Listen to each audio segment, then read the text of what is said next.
بسم اللہ الرحمن الرحیم۔ السلام علیکم۔ آج اس ویڈیو میں ہم آپ کو تاریخ اسلام کے سب سے متنازع کردار یزید بن معاویہ کی پیدائش اور اس کی موت کس طرح سے ہوئی بتائیں گے۔ ویڈیو کو اینڈ تک ضرور دیکھیے گا۔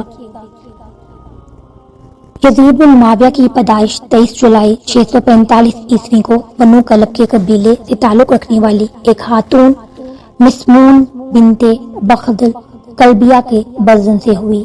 اس کی ماں مسمون نے اپنے شوہر کی اجازت سے اپنے نامولود بچے یزید کی پرورش کے لیے اسے اپنے آبائی قبیلے میں لے جانے کا فیصلہ کیا۔ یزید کا بچپن اور اس کی ابتدائی تربیت اسی قبیلے میں شام کے صحرائی علاقے کے ایک آزاد ماحول میں ہوئی۔ چنانچہ یہ قبیلہ نیا نیا دائرہ اسلام میں داخل ہوا تھا۔ اس سے قبل بڑی حد تک یہ عیسائیت کے پیروکار تھے، اسی لیے ان کا رہن سہن اور سماجی ڈھانچہ بھی ابھی تک عیسائی رسم و رواج اور طور طریقوں کی گہری چھاپ باقی تھی۔ مدینہ اور دمشق کے اسلامی مراکز اور علمی ماحول کے برعکس اس صحرائی اور قدرے غیر اسلامی ماحول میں پرورش پانے کے باعث یزید کی شخصیت پر ان تمام اثرات کا نمایاں ہونا ایک فطری امر تھا۔ اس کی شخصیت کے وہ پہلو جو بعد میں تاریخ کا حصہ بنے سب پر عیاں ہیں۔ وہ لہو لہب اور دنیاوی مشاغل میں حد سے زیادہ دلچسپی رکھتا تھا۔ بندروں کو پالنا، انہیں قیمتی لباس پہنا کر ان سے کھیلنا، شراب نوشی کی محفلیں سجانا اور شطرنج جیسے کھیل اس کی روزمرہ کی مصروفیات کے وہ اجاگر پہلو تھے جو مسلمانوں کی قیادت کرنے والے عظیم اور مقدس منصب کے یکسر ناموضوع اور ناقابل تصور سمجھے جاتے تھے۔ اسلامی تاریخ میں بادشاہت کے قیام کی شدید مخالفت کے باوجود یزید 60 ہجری میں اپنے والد کے بعد تخت پر قابض ہو گیا۔ حکومت کا اختیار اور طاقت ملتے ہی یزید نے اپنا پہلا اور سب سے اہم شاہی فرمان مدینہ منورہ میں موجود اپنے گورنر ولید بن عتبہ کو ارسال کیا۔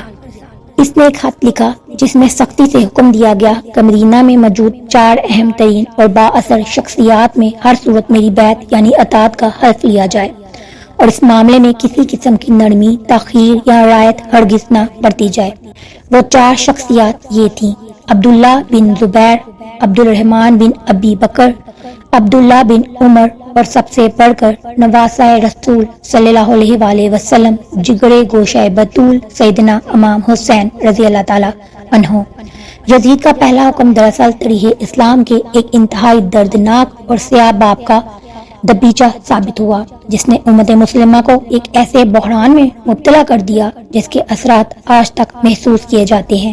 یزید نے مدینہ کے گورنر کو دوسرا خط لکھا تو گورنر مدینہ حضرت امام حسین رضی اللہ تعالی عنہ کے پاس حاضر ہوا اور بتایا کہ یزید نے مجھے ایک زبردستی بیعت لینے کو کہا ہے۔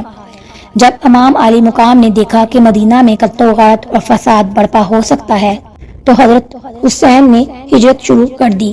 آپ نے خاندان کے کچھ اسباب کے ساتھ آپ پہلے مکہ گئے، پھر کوفہ کی طرف روانہ ہوئے، لیکن 18,000 کوفیوں نے حضرت امام حسین رضی اللہ تعالیٰ عنہ کی بیعت توڑ دی اور پھر واقعہ کربلا پیش آیا۔ کربلا کا دلخریش واقعہ ہی یزید کا سب سے بڑا اور گنونا کام تصور کیا جاتا ہے۔ یزید نے عبداللہ بن زید جیسے گورنر کو کوفہ میں تعینات کیا، جس کو حکم دیا گیا کہ کربلا میں ہی حضرت امام حسین سے بیعت لی جائے، بصورت دیگر ان سے جنگ کی جائے۔ عبید اللہ ابن زید کے حکم سے شمر اور عمر بن سعد نے کربلا سے لشکر کشی کی، نواسہ رسول صلی اللہ علیہ وآلہ وسلم اور ان کے 72 جان نثاروں کو 3 دن تک پیاسا رکھ کر شہید کر دیا۔ تاریخ کربلا ایسی دردناک ہے کہ بہت سے تاریخ دانوں نے اسے لکھتے لکھتے خون کے آنسو بہائے ہیں۔ ایسا ظلم کیا گیا کہ جس کی کوئی مثال نہیں ملتی۔ بچے، بوڑھے، جوان، یہاں تک کہ عورتوں کو بھی قیدی بنایا گیا۔ عورتیں بھی کوئی عام نہیں، وہ نبی جو واحد کائنات ہیں، وجہ کائنات ہیں، یہی ان کی نواسیاں تھیں۔ اللہ اکبر۔ پھر یزید کے دربار میں حضرت امام حسین کا سر مبارک پیش کیا گیا اور آپ کے سر مبارک کی بھی توہین کی گئی اور کچھ ایسے اشعار پڑھے کہ بعض تاریخ دان تو یزید کو فاسق، فاجر ہونے کے ساتھ ساتھ کافر بھی قرار دیتے ہیں۔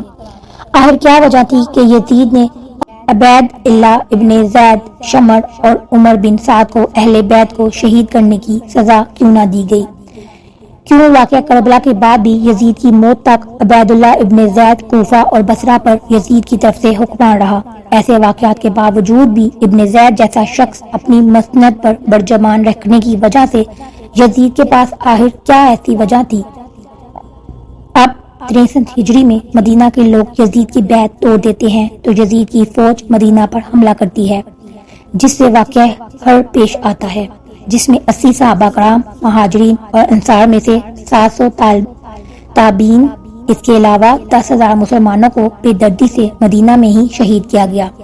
صحیح بخاری میں 3,323، 3,319، 3,339 سے لے کر 3,333 تک یہ 15-20 احادیث ہیں، جس کا لبلبہ یہ ہے کہ آپ حضرت محمد مصطفیٰ صلی اللہ علیہ وآلہ وسلم نے فرمایا، جس نے اہل مدینہ کو ڈرایا، اہل مدینہ کو دمکایا یا مدینے والوں پر ظلم کیا، اس پر اللہ کی لعنت، اللہ کے فرشتوں کی لعنت اور تمام لعنت کرنے والوں کی لعنت۔ لیکن یہ یہاں پر ہی نہ رکے اور مدینہ کے بعد مکہ پر بھی حملہ کیا گیا، خانہ کعبہ کی عمارت پر بھی سنگ باری کی گئی۔ بس پھر یزید کو دی گئی اللہ پاک کی مہلت ختم ہوئی۔ اب اس ظالم، فاسق، فاجر اور شرابی کی موت آتی ہے۔ اس کی موت کے متعلق 3 طرح کی روایات طریحے کی کتابوں میں ملتی ہیں۔ پہلی روایت تو یہ ہے کہ یزید ایک رومی نسل کی خوبصورت لڑکی کے عشق میں مبتلا ہو گیا۔ یزید نے اس لڑکی کو حاصل کرنے کی ہر ممکن کوشش کی، یہاں تک کہ اس کے سارے خاندان کو مروا دیا، لیکن پھر بھی وہ لڑکی یزید کے ہاتھ نہ آ سکی۔ وہ لڑکی جب بھی یزید کے دربار میں آتی تھی تو قسم اٹھاتی کہ مر تو سکتی ہے لیکن یزید کی نہیں ہو سکتی۔ ایک دن لڑکی کے دل میں آیا، اس سے اپنے والدین کے قتل کا بدلہ لیتی ہوں۔ لڑکی نے یزید کو رنگ رلیاں منانے کے لیے ایک جنگل میں اکیلے بلایا۔ ویرانے میں یزید شراب پی پی کر مست ہو گیا تھا۔ وہ لڑکی نیم اریاں لباس پہن کر یزید کے سامنے بیٹھ گئی اور وہ شراب پیتا رہا۔ جب لڑکی نے دیکھا یزید شراب میں چور ہو چکا ہے تو اس کو بستر پر لے آئی اور پھر مستیاں کرتے کرتے یزید کی شرمگاہ کاٹی، پھر گردن کاٹ دی۔ کئی دن تک یزید کی لاش وہاں جنگل میں ہی پڑی رہی، جس کو چیل کووں نے نوش کر لیا۔ ڈھونڈتے ڈھونڈتے یزید کے فوجی وہاں پہنچے، پھر انہوں نے اسے دفنا دیا۔ یزید کی موت کی دوسری روایت یہ ہے کہ 64 ہجری میں یزید ایک انتہائی مضر بیماری میں مبتلا ہوا، جس سے اس کی آنتیں جل گئیں اور مچھلی کی طرح تڑپتا رہا۔ پیاس اس شدت سے لگتی تھی کہ خود پانی کے تالاب میں گر جاتا تھا، لیکن گلا اس قدر بند تھا کہ ایک گھونٹ پانی بھی حلق سے نہ اترتا تھا۔ اسی حالت میں 3 دن رہنے کے بعد یزید کی موت ہوئی۔ یزید کی موت کی تیسری روایت یہ ہے کہ چونکہ یزید بندر پالنے کا شوقین تھا تو اسی شوق نے اس کی جان لی۔ ایک دن یزید نے ایک بندر کو وحشی خچر پر بٹھا دیا اور خود اس کے پیچھے گھوڑا دوڑانے لگا۔ جنگل میں پہنچ کر گھوڑے نے نواسہ رسول صلی اللہ علیہ وآلہ وسلم کے قاتل کو اپنی پیٹھ سے گرا دیا اور یزید کا پاؤں گھوڑے کی رکب میں پھنس گیا۔ وہ گھوڑا دوڑتا رہا اور یزید زمین پر گرتے گرتے اس کا سر ایک پتھر پر جا ٹکرایا، لیکن گھوڑا یہاں تک نہ رکا، اس کا پورا جسم پامال ہونے لگا۔ یزید کی فوج نے جب یزید کی لاش کو دیکھا تو وہ کہنے لگے، حسین ابن علی کے خون کی یہی سزا ہے۔ یزید صرف 3 برس 6 ماہ تک شرارت و حباست کر کر 14 ربیع الاول 64 ہجری کو ملک شام کے شہر حمص کے علاقے حرین میں 39 سال کی عمر میں مر گیا۔ آج بھی اس معلوم کی قبر دمشق میں نشان عبرت ہے، اور اسی طرح اس معلوم کا اس دنیا سے اختتام ہوا۔ اللہ پاک ہم سب کو صحیح معنوں میں اور دکھاوے سے پاک نبی محمد مصطفیٰ صلی اللہ علیہ وآلہ وسلم اور ان کی آل سے محبت عطا فرمائے۔